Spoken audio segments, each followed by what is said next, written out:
하나님의 말씀 사도행전 17장 1절에서 우리 9절까지 같이 한번 합독을 하시도록 하겠습니다.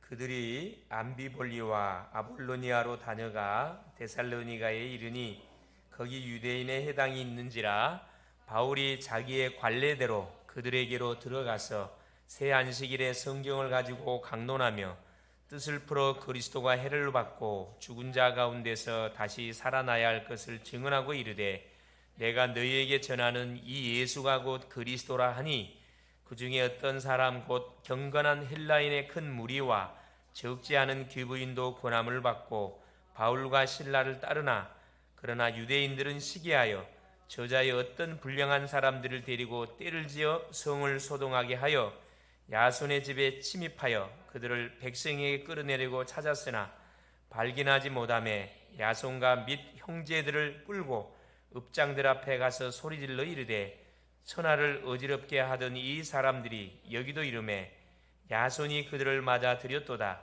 이 사람들이 다 가이사의 명을 거역하여 말하되 다른 임금 곧 예수라는 이가 있다 하더이다 하니 무리와 읍장들이 이 말을 듣고 소동하여 야손과 그 나머지 사람들에게 보석금을 받고 놓아주니라. 아멘. 주는 살아계신 할렐루야. 하나님이 오전 말씀 통해서 마지막 재앙을 바르게 선포한 모세, 하나님의 최후 통첩의 메시지를 하나님은 모세에게 줬고 그 모세는 바로 바로에게 이 말씀을 전달했습니다.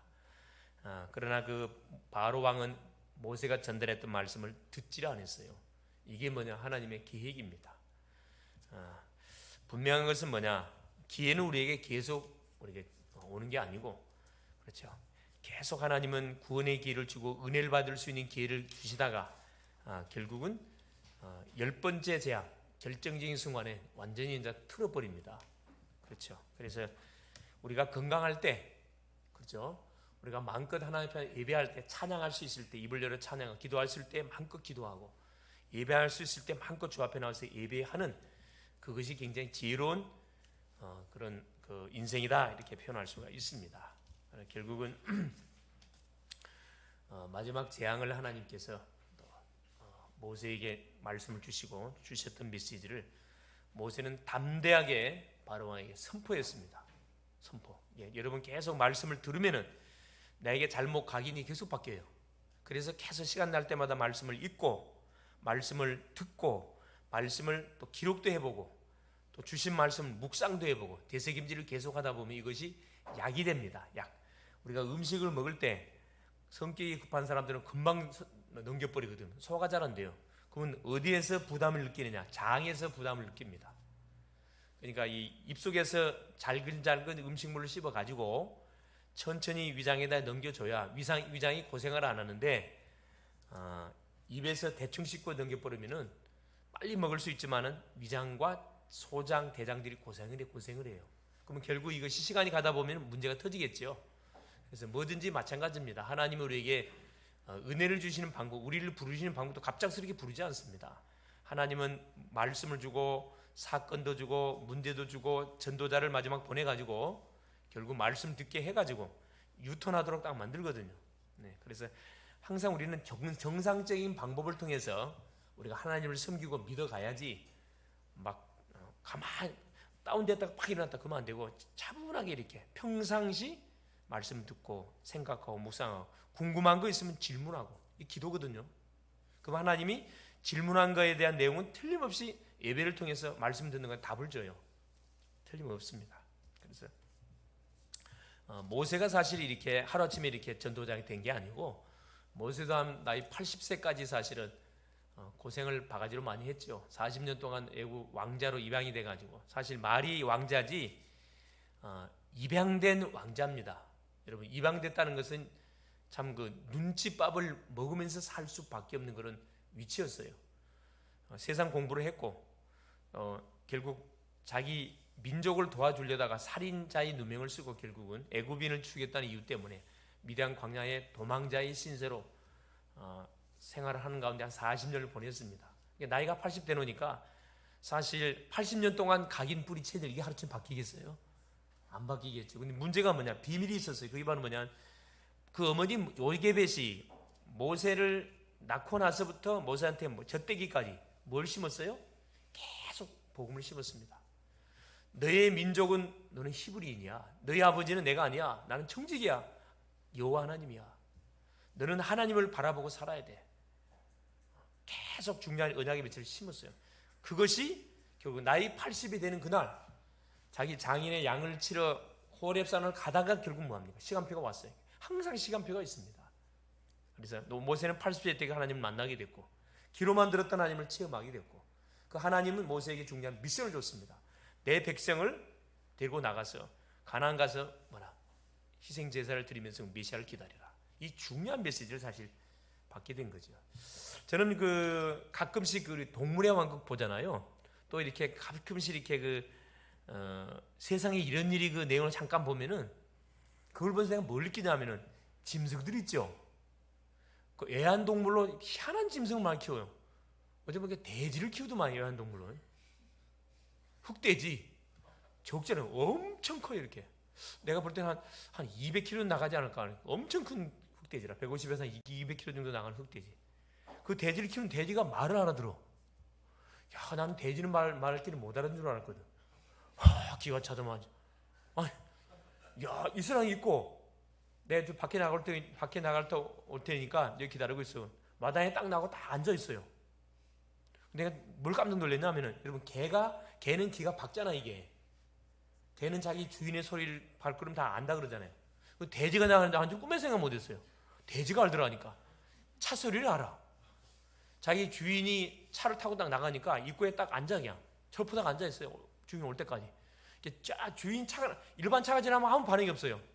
딱 주인 차가 저 먼지 뜨니까 이게 알아보고 바로 딱 일어나는 거야. 그래서 주인이 올 걸 딱 알고 입구에 나가서 기다리고 있는 거야 이렇게. 아니나 다를까 촬영하는 사람이 저기 진짜 주인 차인가 보니까 주인 차가 맞아. 이게 짐승들은 감각이 대단한 것 같아 보니까. 그래서 짐승들은 보통 재난을 당할 때 가장 먼저 도망간다 그러잖아요.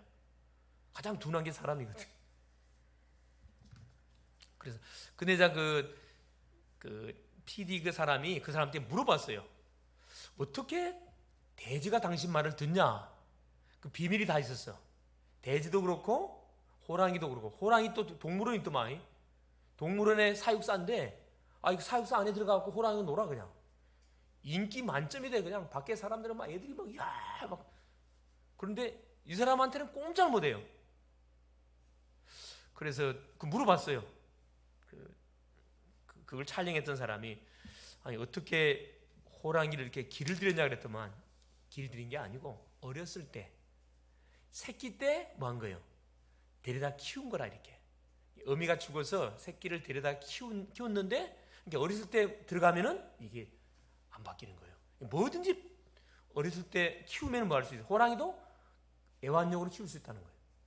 자, 이 어렸을 때 복음이 제대로 들어가 버리면은 호랑이도 애완용으로 키울 수 있고 돼지도 이 말귀를 다 알아들어. 웃기들 하니까. 저거 앉아 있어. 저거 앉아 있어. 또 거짓말처럼. 그래서 설마 진짜야. 딱 알아들어요. 방에 들어와 놀다가도 저 나가 있으라 하면 나가 있어요. 꼼짝을 안 하고 기다리고 있으면 딱 기다리고 있어요. 그걸 보면서 막 멧돼지 키우는 사람, 막 별 사람 다 있어요. 그 비밀이 다 어렸을 때, 새끼 때 데리고 와서 우유 먹이면서 이게 소통이 된 거야 이게 이 사람을 누구로 알고 있어요? 엄마로 알고 있어. 엄마로. 참 그걸 보면서 복음을 한 살이라도 덜 먹었을 때 빨리빨리 전달해 주는 것이 이게 답이구나 답. 난 그걸 보면서 그렇게 연결이 되더라니까. 그래서 딱 우리 특별히 세신자들 같은 경우는 말 그대로 깨끗하기 때문에 순수하기 때문에 엑기스를 그대로 집어내요. 다른 거 섞으면 집으면 안 돼요. 엑기스 그대로 믿음을 집어내야 돼요. 복음만 그대로 심겨줘야 되거든. 그러면 수많은 방황하는 사람들을 살릴 수가 있습니다. 그래서 우리는 이미 하나님이 우리를 구원받은 주의 자녀로 불렀고 예수님이 그리스도라는 사실 믿는 순간에 하나님의 자녀된 신분이 주어졌고 성령이 내 속에 들어오셔서 나와 함께하고 동행하고 나의 삶을 완벽히 인도해 갑니다. 똑같은 사람처럼 보지만 뭐 신분이 틀려요. 하나님 자녀입니다. 불신자는 미안하지만 마귀에 소속되어 있어요. 그러다 보니까 당당하게 하나님은 나의 인생을 책임지게 되어 있습니다. 아까 말했지만 하나님이 나에게 말씀 주신 대로만 뭐 하면 돼요? 심부름 하면 돼요. 그냥 물도 흘러야 썩지 않습니다. 그죠? 물이 고이면 썩어요. 벌레가 생깁니다. 하나님의 말씀도 내가 받은 말씀 흘려보내야 돼. 친구한테 말하든 보이지 않는 지체들한테 말하든 누굴만 포럼할 때, 이 포럼할 때 각인 바뀌는 거거든. 포럼할 때 영이 살아나. 그래서 여러분이 말씀 받고 끝내지 말고 이걸 반드시 너한테, 옆에 있는 사람한테 거울 쳐다보고 자기 자신한테 말하세요. 자기 자신에게. 정의는 그렇게 이야기하세요. 자기 자신한테 이야기를 하세요. 알았어요? 친구한테 이야기를 하기도 하고. 다른 이야기 다 하면서 절대 복음은 말 안 하면 좀 문제가 있겠죠. 자, 오늘 오후 메시지가 뭐냐면, 지난주 오후 메시지가 뭐였냐면은 왜 전도해야 됩니까? 그 내용이었죠. 오늘은 뭐 오전에 이어서 최후의 통첩의 메시지, 마지막 재앙, 장자 재앙. 이제 이 말씀 안 들으면은 자기 장남이 죽습니다. 여러분, 장손이 집안에서 가장 귀한 누구요? 존재요. 하나님 죽이겠다는 거라. 미워서 그런 게 아니에요. 그만큼 우리 인간은 사랑한단 말이에요. 멸망받는 것을 원치 않는데 계속 고집을 피우니까, 마귀를 따라가니까 하나님께서 손을 끌어버리겠다는 거죠. 자, 그럼 어떻게 전도하면 됩니까? 거기에 대한 내용입니다. 자, 전도자는 뭐 해야 되느냐? 머리는 굉장히 냉철해야 돼요. 머리는 차가워야 됩니다. 머리가 뜨거우면 이거 병글 감기 걸린 거든. 가슴은 뜨거워야 돼요. 이 거꾸로 되면 안 돼요. 가슴은 차갑고 머리는 뜨겁고 그 문제가 터집니다. 가슴은 뜨거워야 돼. 막 불처럼 뜨거워야 됩니다. 머리는 냉철해야 된다니까. 그래야 뭐 할 수 있어요? 모든 사람을 만났을 때 그 사람을 정확하게 진단해 줄 수 있고 답 줄 수가 있습니다. 가슴은 항상 뜨거워야 돼. 따뜻해야 돼. 누구를 만나도 품어줄 수 있는 그런 따뜻한 마음을 갖고 있어야 되고 살려버려야 됩니다. 전도자는 항상 뭐냐? 어디를 가든지 자, 몇 가지 응답이 현장에 있다는 것을 알고 여러분이 움직이기를 바랍니다. 첫째 누구냐? 반드시 우리 글로벌 제자교회 성도님들이 움직이는 현장에는 누가 있다? 반드시 세신자가 있어요. 이걸 반드시 기억하고 움직이시고, 누가 있냐? 갈급자가 있습니다. 시간표가 다 틀려요. 누가 있죠? 충성된 자가 있습니다. 말씀을 사모하는 사람이 있어요. 갈급한 사람은 이제 답을 찾고 있는 사람을 말해. 복음 말해주면 바로 그냥 답을 내는 사람이에요. 사명자가 있어요. 소위 전도자가 있다 이 말입니다. 현장에 전도 문을 열 불신자 중에 문이 될 사람도 있어요. 항상 어디를 가든지 항상 하나님께서 몇 가지 응답을 현장에 준비해 놓고 계시다. 이걸 믿고 여러분 움직이라니까. 그러면 틀림없이 이런 기도가 되게 돼 있고 이런 만남의 축복이 오게 돼 있습니다. 자, 그럼 이런 만남이 왔을 때 새신자가 연결됐다. 그럼 어떻게 하시면 돼요? 확립시키면 됩니다. 확립. 복음을 받고 예수님을 그렇게 영접한 사람은 새신자라 그래요. 그때부터 복음이 뭐냐? 구원이 뭐냐? 이걸 하나씩 가르쳐줘야 돼. 갈급자. 답을 찾고 있는 인생이기 때문에 이거 완전 뭐 복음을 던지면 바로 그냥 스펀지에 물 빠르게 확 땡깁니다. 그냥. 충성되냐? 말씀을 사모하는 사람. 계속 말씀을 좀 이렇게 공급해 줄 수 없겠습니까? 이런 사람이 있다니까. 충성된 사람. 사명자. 이 사람한테 전도에 불붙은 사람이에요. 딴짓하고 있거든. 그러니까 방향을 바로 잡아줘야 돼. 바로 잡아줘. 사명자. 그러면서 불신자 중에는 문이 될 만한 사람 있어요. 저 여리고성에 기생낙 같은 불신자 중에 제자가 있다니까. 그런 사람도 있고 자기는 예수 안 믿으면서 예수 믿도록 심부름해 주는 사람이 있다니까. 있어요. 그러면 요 사람이 연결됐을 때 틀림없이 뭐가 열리냐? 여러분, 영접운동이 터진다. 다락방의 문이 열리게 돼 있어요. 다락방. 말씀운동의 문이 열린다 이 말이에요. 말씀운동을 계속 하다 보면 뭐가 문이 계속 열리는데 연결돼서 열립니다. 나는 한 사람 건드렸는데 그 사람을 통해 또 누가 주변의 사람이 연결돼요. 이게 시스템 중심의 전도거든. 이걸 항상 마음에 품고 여러분 움직이면은 가는 곳마다 응답들을 계속 확인할 수 있어요. 계속 전도의 맛을 볼 수가 있습니다. 바로 초대 교회는 어디에서 시작했냐면 마가의 집에서 시작이 됐어요. 마가의 다락방에 시작됐다니까. 우리가 다 살고 있는 집들이 다 있잖아요. 우리 집이 뭐가 다락방이 된다나요? 말씀 운동의 장이 되면 돼요. 그때 당시는 어떤 시대? 핍박 시대입니다. 드러내놓고 예배할 수가 없어요. 숨어서 뭐 하죠? 숨어서 예배를 드리고 말씀 운동을 했다니까. 가정은 아무리 핍박 시대지만 아무도 뭐 할 수 없어요. 가정은 마음대로 들을 수 없어요. 그래서 가정을 중심으로 이 말씀 운동을 통해 마가 다락방이 시작돼서 다락방 운동이다 그러잖아요. 그래서 현장을 조용히 뒤집었습니다. 오래 가지도 않았어요. 250년 만에 로마를 완전히 복음으로 완전 장악했습니다. BC 300, AD 313년 콘스탄티누스 황제 때 기독교를 공인해줬어요.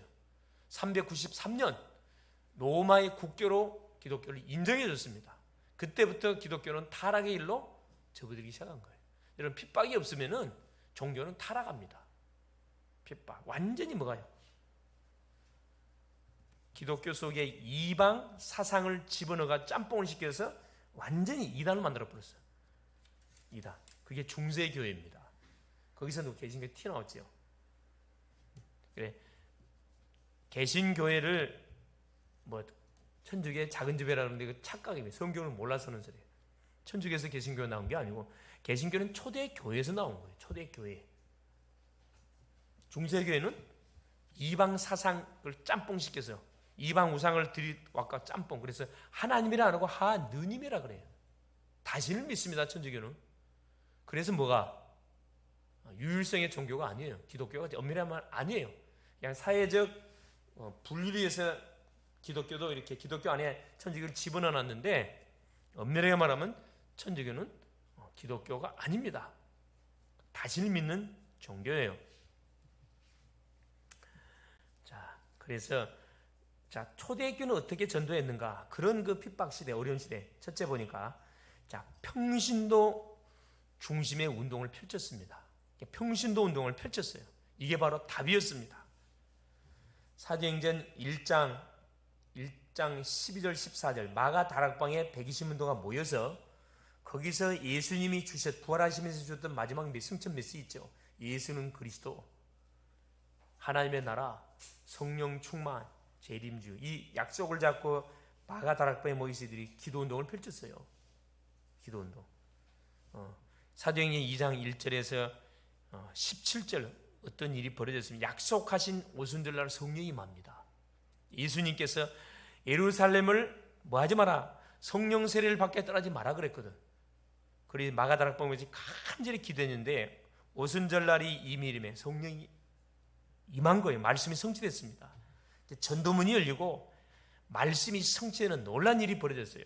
그러니까 보세요.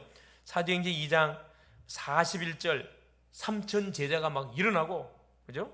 42절 사도의 가르침을 받고 교제하며 떡을 띠고 오로지 기도에 힘쓰고, 43절 44절 45절 그 경제적으로 어려운 시대 속에 경제 축복을 받고 본교회를 도와주는 경제 축복을 받고, 46절에 성전에 있든지 집에 있든지 날마다 뭐 했습니까? 모이기에 힘쓰고 날마다 구원받는 역사가 펼쳐졌습니다. 평신도 중심의 운동이었어요. 사도행전 6장에 보니까 5절에 10절, 드디어 막 교회가 부흥되어지니까, 그렇죠? 본질이 희미해져. 그러니까 사도들이 모여서 뭐합니까? 우리는 말씀 전하는 거 기도하는 일에 전무하고 일꾼을 세우자. 안수입사 7명을 딱 세우잖아요. 세우고 나서 보세요. 10절에 보니까 하나님의 말씀이 점점 왕성하게, 6장 7절에 제자의 수가 더 많아지고 제사장의 무리도 이 도에 복종하니라. 주의 종들도 회개하고 돌아왔다니까. 지금으로 말하면 목사님들이 회개하고 돌아왔어요. 야, 우리가 교회의 본질, 복음의 본질을 놓치고 짬뽕에 뭐 말씀을 전달했구나. 오직의 복음, 섞인 복음, 틀린 복음, 다른 복음이 아니고 오직의 복음을 증거해야 되겠구나. 결단 내리고 막 돌아왔다니까. 그 중에 보면 사도행전 7장 54, 1절에서 60절에 스데반 집사예요. 스데반 안수 집사가 뭐합니까? 복음을 전했다니까. 초대교회 당시는 사도들도 복음을 전했지만은 중직자들, 모든 성도가 다 복음 다 전했어요. 다 전했습니다. 그리고 복음 전하다가 돌에 맞아 순교를 당합니다. 20세기에 평신도예요. 사도행전 8장 4절 8절 그리고 40절까지 사마리아에 복음을 전하는 빌립 집사, 이 사람도 안수 집사예요. 평신도입니다. 복음을 전하고 이디오피아 내시한테 복음을 전하고 아프리카의 전도문을 열고, 이게 다 평신도 중심의 운동이었다니까. 사도행전 16장 12절 16절 빌립보에 있었던 누디아도 평신도입니다. 평신도 산업인, 산업을 갖고 있는 산업을 통해서 자줏빛 장사지요. 고급 옷간 장사예요. 사도행전 18장 1절 10절에 고린도에 전도운동을 했던 브리스가 부부, 이 사람들도 평신도 산업인들이에요. 바울을 만나갖고 생이 완전 바꿔졌잖아요. 평신도 운동에 완전 현장의 문들을 계속 들어갔다. 두 번째입니다. 평신도 운동의 핵심 키가 뭐냐 그러면 마태복음 13장의 그 비밀을 예수님이 이미 알려줬어요. 씨 뿌리는 비유, 1절에서 58절에 말씀하고 있죠. 씨 뿌리는 비유를 통해서 뭘 말합니까? 자, 농부가 밭에다가 씨앗을 뿌리는데 어떤 씨앗은 어디에 떨어져요? 그래요. 길가밭에 떨어져. 어떤 씨앗은 돌짝밭, 어떤 씨앗은 가시밭, 어떤 씨앗은 옥토밭에 떨어졌어요. 여기서 말하고자 하는 비유가 뭐냐 하면은, 자, 우리가 복음의 씨앗을 뿌리는데 사람 만나 복음 전하잖아요. 복음을 전하다 보면은 그 중에 길가밭이 있어요. 길가밭은 뭡니까? 길가밭에 씨앗이 때문에 누가 쪼아먹어 뿌려요? 새들이 와서 쪼아먹어 뿌려요. 새는 마귀를 이야기하거든. 말씀이 떨어지자마자 그 말씀 낚아채가는 사람이 있어요. 말씀 안 받는 사람이 있다 이 말이에요. 두 번째 뿌리가 돌밭입니다. 말씀 받아요. 돌밭에 떨어지니까 햇빛이 나면 어떻게 되죠? 말라 죽어버려요. 말씀을 뜨겁게 감정적으로 받긴 받는데 지속을 못해. 오래 가진 못해. 금방 문제, 핍박이나 어려움하고 다치면 그냥 금방 뭐 해버려. 배신해버려 그냥. 이게 돌짝밭이에요. 가시떨기 나무에 떨어진 밭은 뭐냐? 씨앗이 가시떨기에 떨어지긴 떨어져요. 자라나요. 그런데 가시떨기에 떨어지다 보니까 어떻게? 건강해요? 비실비실해요. 영양분을 다 뺏겨버려. 이게 비실비실해. 열매를 제대로 못 맺혀요. 시험이나 환란이 닥쳤을 때 그걸 견디지 못하고 뭐 해버려요? 신앙을 포기한 가시떨기. 근데 옥토에 하나 떨어졌어. 몇 배? 30배, 60배, 100배의 열매를 맺는다 그랬거든. 예수님이 비유를 들었던 이유가 뭐냐면 씨를 뿌리는데 씨를 뿌리다 보면은 낙심하지 마라 이 말이야. 낙심하지 말고 절망하지 말고, 아이고 복음 전에도 아무 열매가 없네. 착각이라는 거야. 어디에만 떨어지면은, 옥토에만 떨어지면 어떻게 된다? 30배, 60배, 100배 열매 맺죠. 지금까지 내가 길가밭, 돌짝밭, 가시밭 아무 신경 안 써도 된다는 거예요. 옥토만 만나 끝나는 거예요. 이걸 말하면 옥토를 바라보고 뭐해라? 씨를 뿌리라 이 말입니다. 그러면서 주님께서 무슨 비유를 들었죠? 계자씨 비유를 들었습니다. 여러분 계자씨가 조그만 거 알고 있죠? 계자씨는 조그만합니다. 근데 그 씨앗이 떨어지면은 키가 얼마나? 한 2m 정도 키워. 2m. 조그만 씨가 새들이 와서 기들려요. 새들이. 이 계자씨 비유를 통해서 예수께서 우리에게 말씀해 주는 내용이 뭐냐? 아무리 작은 것이라 할지라도 복음을 위해서 뭐가 되지면은, 이게 드려지면은 어떤 일을 이룬다? 수많은 열매를 딸 수가 있다는 말이에요. 작은 건 무시하지 말란 말이에요. 나 같은 것이 뭔데 같은 것이 하나님의 자녀지. 감추인 보아밭. 농부가 자기 땅이 아니야. 땅을 빌려갖고 이렇게 밭을 가는데 털커덕해. 깜짝 놀라서 뭐요? 털커덕한 것을 뒤집어보니 밑에가 뭐가 있어요? 완전히 이 보화, 말 그대로 황금이 가득 차 있는 뭐가? 보물 상자를 딱 발견하게 되잖아요. 내 밭이 아니에요. 이 빌린 밭이에요. 그러니까 이 농부가 어떻게 해요? 그 보화를 싹 땅으로 덮어놓고 어떻게 해요? 그거 가져가면 돼요, 안 돼요? 그거 가져가면 도둑질 돼. 그러니까 주인에게 조용히 찾아가 자기 재산을 다 팔아가지고 눈치채면 안 되니까 이 땅을 팔아라. 값을 내가 더 일반 땅보다 조금 더 줄 테니까 팔아라. 주인 안 판다 그래. 또 찾아가서 좀 더 줄게. 안 판다 그래. 더 줄게. 왜 살라 그러냐? 이 땅이 너무 마음에 든다. 그래가지고 그 농부가 자기 재산을 다 팔아가지고 그 땅을 샀는데 땅 보고 산 거예요? 못 보고 산 거죠? 그래, 감추인 보화. 감추인 보화를 가지려고 땅을 산 거거든. 땅은 중요한 게 아니에요, 여러분. 여기서 말씀하는 내용이 뭐냐면은, 그렇죠, 감추인 보화, 보화밭에 감추인 보화를 뭐하기 위해서, 자기가 캐기 위해서, 이걸 복음의 가치를 아는 사람은 뭐하게 돼 있어요? 헌신하게 돼 있습니다. 가치를 아는 사람 헌신하게 돼 있어요. 봉사하고 헌금하면, 헌금은 투자거든. 하나님께 드리는 금은 30, 60, 100으로 나한테 되돌아온다니까. 그러니까 가치를 발견한 사람은 뭐하게 돼 있다? 자기 전 재산을 다 투자할 수 있다는 거예요. 복음 속에, 복음은 우리 생명을 던질 만한 가치가 있어요, 없어요? 있어요. 아까 우리 집사님이 얘기했잖아요. 사자굴에 들어갈 만큼, 다니엘의 세 친구, 사드락, 메삭, 아벳느고가, 그죠? 우상에 절하나면은 풀무불에 집어 넣어버리겠대. 눈 하나 끄떡 않고. 왕이여, 그게 대답할 필요 없습니다.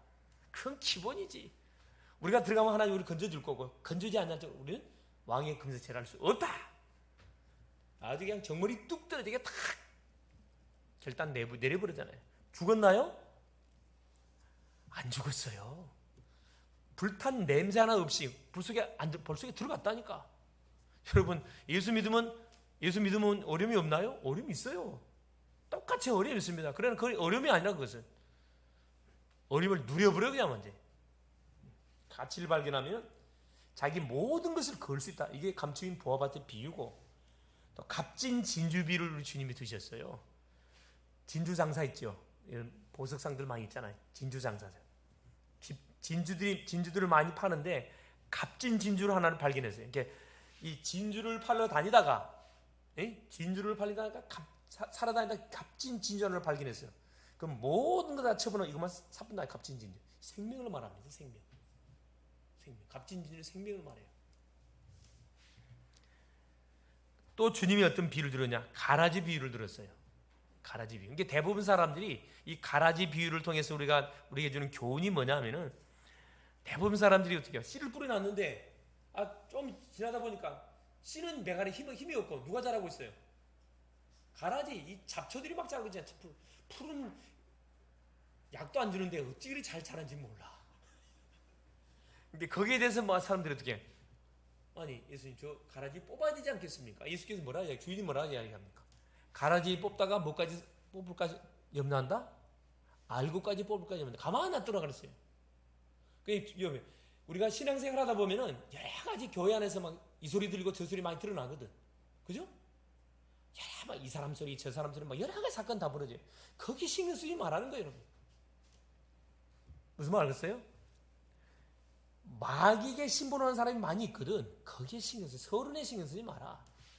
자, 어느 때가 되어지면은, 자, 곡식을 거둘 때가 되면은, 자, 가라지는 비어서 어떻게 하지요? 어디에 집어넣어? 가라지는 비어가지고 뗄감으로 쓰고, 알곡은 어디에 집어넣어? 창고에 집어넣잖아요. 그러니까 우리는 어디에만 신경 쓰라 이 말이에요. 하나님 말씀 받고, 하나님이 주시는 그 말씀 따라서만 신경을 쓰고, 기도하는데 전무하고, 말씀 받는데 전무하고, 주변에는 일어나는 인간적인 소리들 그게 반응하지 말라는 거라. 그 가라지들 다 뗄감으로 쓸게. 뗄감으로. 이렇게 주변에서 우상 숭배자들, 불신자들이 말하는 소리에 영향받지 마라 이 말입니다. 가라지 비유입니다. 그러면서도 무슨 그물 비유를 들었어요. 자, 이 어부들이 보통 고기를 잡을 때 어떻게 칩니까? 우리 낚시하지만은 그물 들고 가서 그물 쳐요. 그물을 던져서 고기를 잡는데 필요한 고기만 뭐 하죠? 그물에 걸린 필요한 고기만 담아갖고 갑니다. 나머지 고기는 다 살려줘 버려요. 뭘 우리한테 말씀해주고 있는 내용입니까? 필요한 것, 우리가 주의 일을 감당하는 일에서 꼭 필요한 것만 뭐라는 거라? 하라는 거예요. 하나님이 필요로 한 것만 하라는 거라. 쓸데없는 거 하지 말고, 내 생각대로 하지 말고. 예. 마지막 하나 더 비유, 뭐라 그래요? 누룩 비유를 드셨어요. 누룩 비유. 여러분, 누룩 알죠? 이스트, 누룩. 누룩은, 자, 저녁에 밀가루를 반죽해 누룩을 집어넣으면 하룻밤 자고 나면 어디가 돼 있어요? 소다라 그러지, 소다. 이스트라 그러는데. 하룻밤 자고 나면 어떻게, 밀가루가 어떻게 돼 있어요? 와, 이렇게 막 냄새가 부풀어 있거든. 뭘 이야기하는 겁니까? 누룩. 누르면 반드시 퍼집니다. 복음은 반드시 어떻게 된다고요? 그래요. 복음을 전해놓으면 반드시 이게 퍼져요. 계속 확산돼 갑니다. 한 사람한테 복음을 전하면 그 사람이 또 다른 사람은 계속 전도운동을 일으켜 간다니까. 이 비유를 우리 예수님께서 마태복음 13장에 말씀을 드러놨어요. 그래서 평신도 운동을 중심으로 해가지고 우리가 계속 뭐해 가야 되느냐, 그렇죠? 이 전도운동을 펼쳐가야 돼. 그러기 위해서 세 가지. 첫째, 제자 삼는 운동입니다. 우리가 하는 운동, 제자 삼는 운동이에요. 계속 전도해서 제자 운동을 펼쳐가야 되는 거예요. 뭐 어떻게 펼쳐요? 말씀 운동입니다. 그래서 우리가 1:1 양육, 말씀 운동 하는 거예요. 찾아가기도 하고 찾아오기도 하고. 말씀 운동. 말씀을 계속 듣다 보면 계속 내가 말씀의 사람으로 바뀌어져 가요. 믿음의 사람으로 바뀌어져 갑니다. 우리 교회는 몇 군데? 30군데. 그죠? 하나님 가는 현장에 30군데 말씀 운동의 문을 열어 주시옵소서. 계속 기도하잖아요. 30 제자만 일어나면 300군데 현장의 말씀 운동 터집니다. 300군데. 이건 어렵지가 않습니다. 30명만 일어나면 300군데 금방 터진다니까. 그래서 제자 삼는 운동. 마태복음 5장 1절에 제자와 무리가 나와요. 제자 무리. 계속 제자 나옵니다. 여기서 나온 제자는 이름이 없는 제자를 이야기해요. 마태복음 28장 19절 모든 족속으로 제자 삼으라. 예수께서 계속 말씀했습니다. 사도행전 2장 41절 47절 3천 제자가 일어나고 6장 1절 여기도 제자가 나오고 6장 2절 여기도 제자가 나오고 6장 7절 수단 제사장의 수단 예루살렘에 수많은 제자들이 몰려오고 9장 1절 9장 10절 평신도 제자 아나냐 나왔잖아요.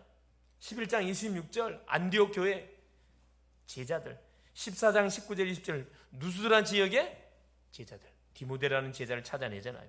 16장 1절 18장 2절 3절 제자들 19장 1절 10절 따로 제자를 18장 19장 9절에 보니까 따로 제자를 뽑아가지고 20장 2절 제자 21장 16절 또 제자 디모데후서 2장 2절 충성된 사람을 가르쳐 그가 또 다른 사람을 가르칠 수 있을 것이라. 제자 삼는 운동 이게 초대교회 핵심 키였습니다. 제자 삼는 운동은 책상에서 가르치는 운동이 아니라니까. 직접 뭐 했어요? 현장에 가서 말씀을 주고 말씀 잡고 기도하고 전도했다니까. 이게 제자 삼는 운동이에요. 배워서 하는 게 아닙니다. 설명해야 되는 게 아니라 직접 말씀 듣고 직접 현장에서 확인해. 아, 하나님이 구원받을 영혼을 준비해놨구나. 정말 있네.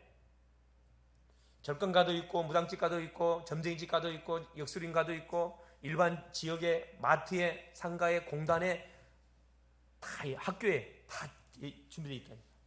그럼 두 번째 키가 뭐냐? 첫째는 제자 삼는 운동을 했고 둘째는 충성된 자를 먼저 찾는 운동입니다.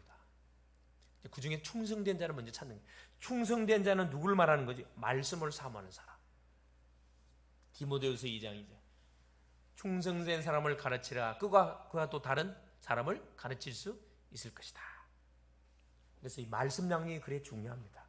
골로새 4장 15절에 눈바의 집, 골로새에 있는 눈바의 집입니다.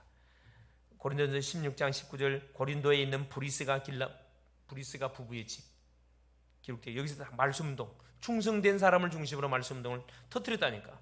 누가? 바울이.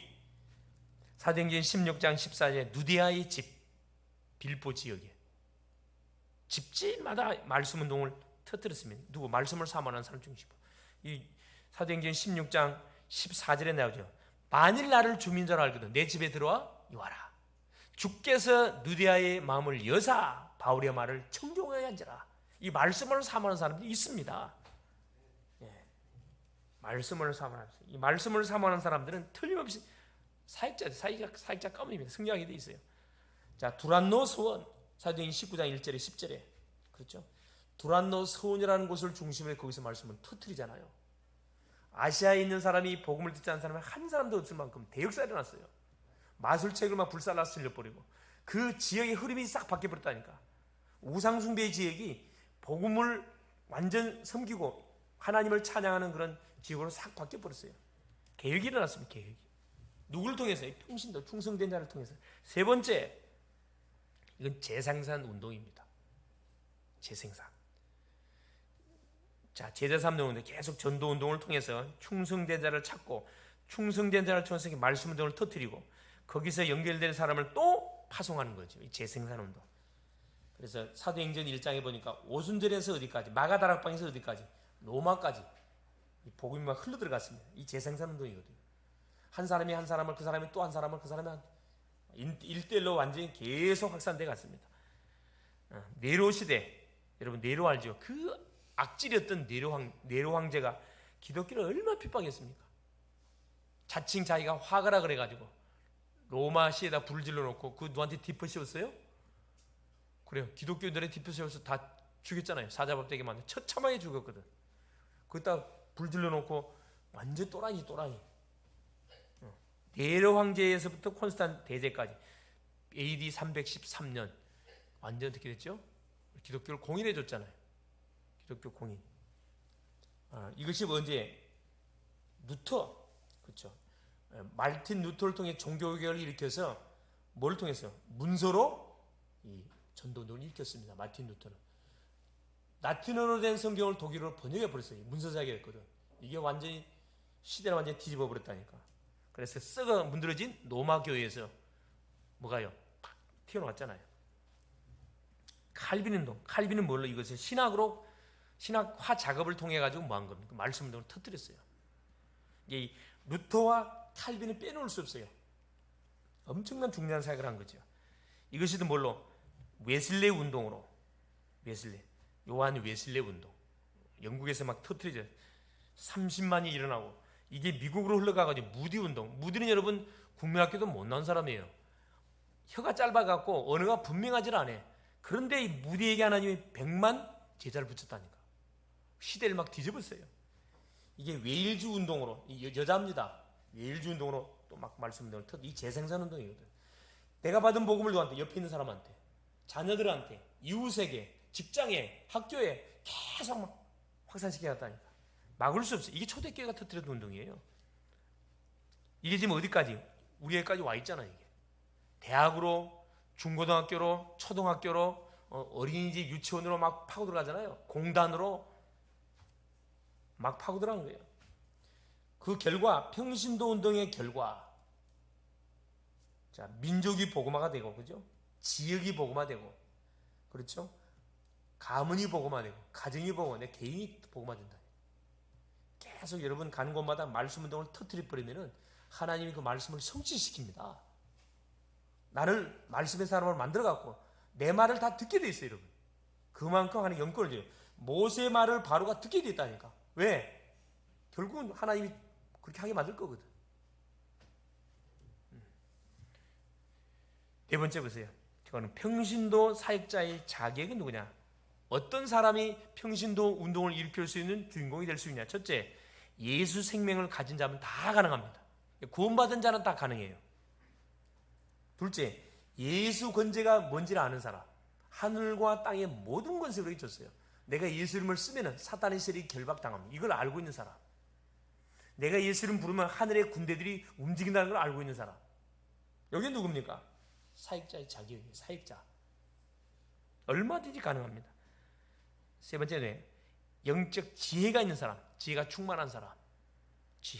지혜란 것은 뭘 이야기하는 겁니까? 세상 지식을 말하는 게 아니고 우리 속에 융통성 있는 사람.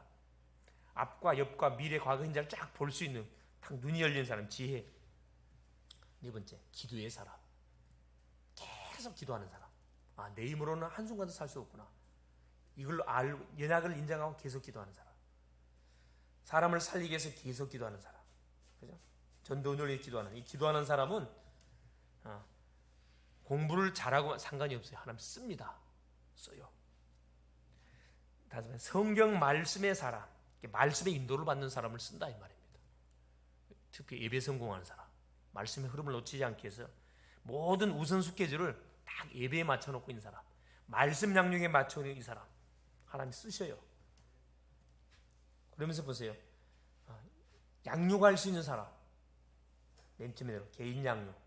그래서 개인적으로 영접해서 개인 양육시키고 사람을 모아서 다락방 훈련을 시키고 이걸 또 교회화시키고 계속 지교화까지 뻗어나갈 수 있는 사람. 마지막 일곱 번째 어떤 사람? 준비된 사람. 그릇이 준비된 사람입니다. 사역자로서 딱 좋아요. 평신도 사역자로서. 아까 사도행전 17장 1절 9절 본문의 말씀을 읽었습니다. 이 말씀 확인하면서 결론 냅니다.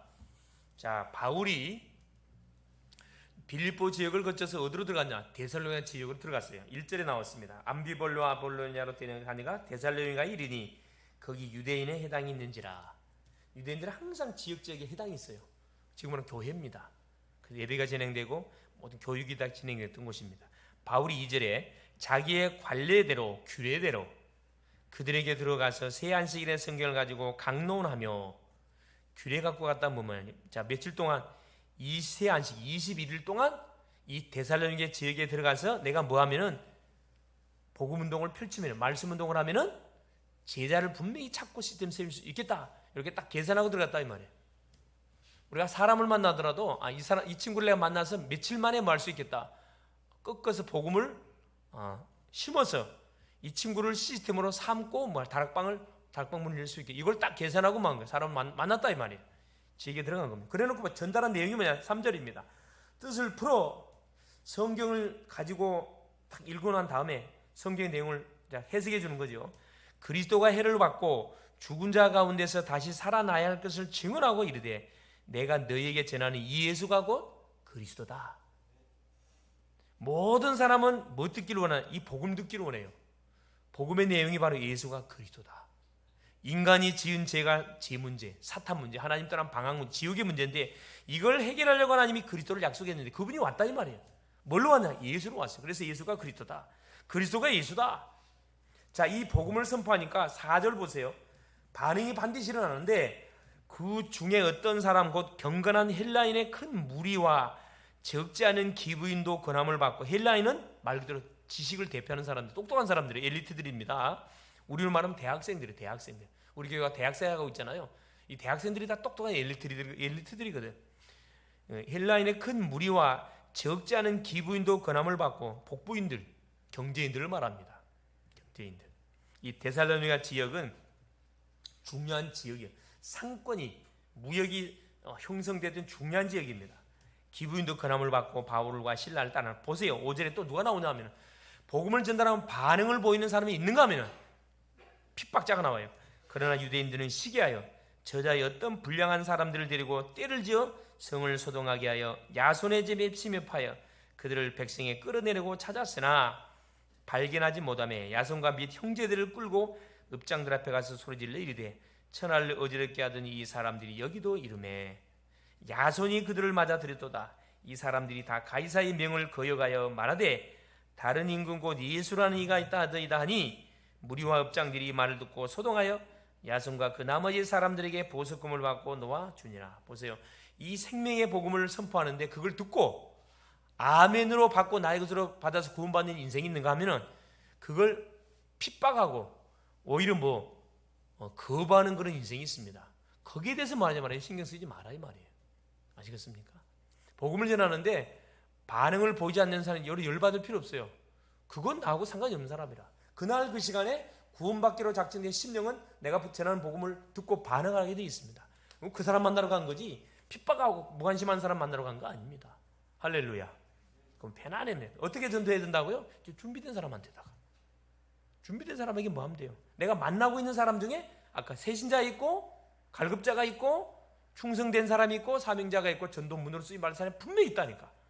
그 사람 찾아서 시간표 되면 예수 영접시키고 예수 영접시키면은 양육문을 열어서 뭐 하는 거예요? 말씀으로 계속 일주일에 몇 번씩 만나자. 말씀은 요즘 코로나기 때문에 비대면으로 복음 편지 하자. 말씀동 하자. 계속 말씀 나누는 거예요. 그래서 뭘 바꿔줘야 돼? 그래요. 잘못 각인된 거 싹 바꿔줘야 됩니다. 그래서 결론 구원의 축복을 누릴 수 있는 눈이 우리가 있어야 됩니다. 받은 구원을 누릴 수 있어야 될 거 아니에요. 전도의 대상자를 보는 눈이 있어야 돼요. 나와 같은 사람을 내가 살려야 될 거 아닙니까? 그러면서 뭘 알아야 되냐? 반드시 성경적인 전도 방법을 가지고 해야 됩니다. 감정적으로만 안 돼요. 성경적인 성경적으로 해야 돼요. 시중에 난 수많은 전도 방법, 그 성경적 아닙니다. 성경적인 방법은 무궁무진해요, 사실은. 성경적으로만 하면 전혀 문제가 일어날 이유가 없어요. 아주 논리적이고 과학적이고 영적으로 차분하게 얼마든지 우리가 할 수가 있습니다. 그래서 이번 주도 내 주변에 아마 수많은 그런 사람들 중에 새 친구도, 새신자도 있고 갈급자도 있고 우상 숭배자도 있고 막 갈등하는 사람, 방황하는 사람 있고 사명의 충성자 있습니다. 우리의 관심은 어디 있다? 준비된 사람. 그래서 만나게 되면 뭐만 전해주라? 예수가 그리스도다. 이것만 말해주면 됩니다. 승리하시기를 그리스도 이름으로 축원을 드립니다. 살아계신 하나님 고맙습니다. 오전 시간에 이어서 오후 시간도 하나님 어떻게 우리가 전도해야 되는지에 대한 말씀을 확인했습니다. 전도자는 항상 어디를 가든지 하나님이 현장의 응답을 예배해 놨음을 알고 새신자, 갈급자, 충성된 자, 사명자, 전도문이 될 사람이 있다는 것을 분명히 알고 그들을 활용해서 시스템화 시켜서 계속 또 말씀운동, 전도운동을 펼쳐가므로 사람 조용히 현장의 흐름, 가정의 흐름, 직장의 흐름, 학교의 흐름을 바꿔가는 그런 멋진 하나님의 전도자들로 이번 한 주도 하나 인도받게 하여 주옵소서. 그래서 하나님이 붙이는 심령, 시간표가 된 심령에는 바로 예수가 그리스도라 증거해서 하나님 살리고 치유하고 회복시키고 시스템을 열어서 결국 지역의 흐름을 완전히 바꾸게 하여 주옵소서. 그리스도 되신 예수님의 이름으로 기도합니다. 아멘.